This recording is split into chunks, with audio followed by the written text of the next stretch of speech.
Good afternoon. Thanks for joining us at 4:30. I'm Robert Hadlaw. And I'm Sydney Benter. We're less than a week away from Election Day, and voters in Texas are running out. I think we're more than a week away, aren't we? We are, yes, I think, 12 days away. Yes, there we go. KXAN's Tom Miller did catch up with Alana Rocha, the Texas Tribune, this morning. They talked about the state's impressive early voting numbers and a group in particular that is making an impact at the polls. Through Tuesday, we know 32% of registered voters in Texas had voted in person and by mail in the state's 10 largest counties.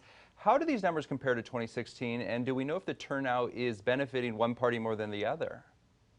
Turnout is definitely exceeding that of 2016 in many of these counties. Denton County, a Republican stronghold, large swaths of rural Texas up near Dallas, they surpassed their 2016 turnout by the fourth day of early voting, and now they're up past 40% turnout. So impressive numbers there. So Republicans see that as favorable towards them, but Democrats see it as a good sign for them, given that many of the major cities here that lean Democratic, namely Harris County, Travis, really all the major counties, are seeing very high turnouts, whether that's because people are voting early to avoid long lines on Election Day. We know the governor, of course, the unique circumstance, extended early voting by 6 days this time, giving people more of a chance, kind of spreading out the crowds. But yeah, we'll have to wait probably past Election Day to really get a grasp of who voted and how many voted.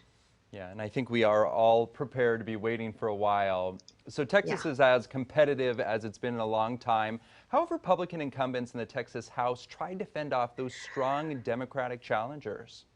By moving to the middle, many of them. A couple examples, again, up in the Dallas area, there is a Richardson incumbent, Angie Chen Button, who recently came out in favor of Medicaid expansion. That's been, a no-go for Republicans in the state since the Affordable Care Act passed.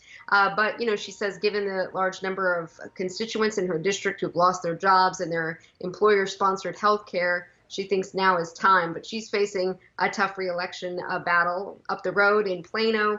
The incumbent there, Jeff Leach, recently said that he regrets his support of the bathroom bill from 2017. Remember, that's the controversial legislation that regulated or would have regulated which bathrooms transgender Texans can use. He also is facing a tough re-election battle. And hey, and Democrats are only within 9 seats of gaining control of the lower chamber. It's the first time since 2003. So there's a lot of money in these races on both sides to prevent and help make that happen. Yeah, we don't often talk about moving to the middle. We also don't often talk about this one group of voters here in Texas.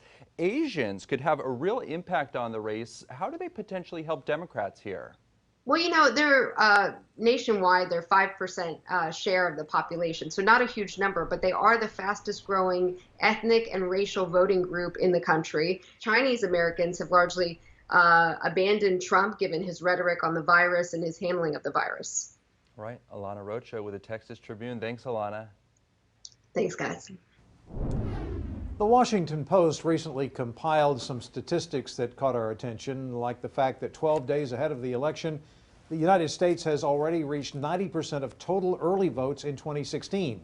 Texas accounts for most of those votes, followed by California, Florida, and North Carolina. Texas has already eclipsed its 2016 early voting totals, the aforementioned states of California, Florida, and North Carolina, even though they are the next 3 states with the highest turnouts this year. It will still have fewer early votes than in 2016.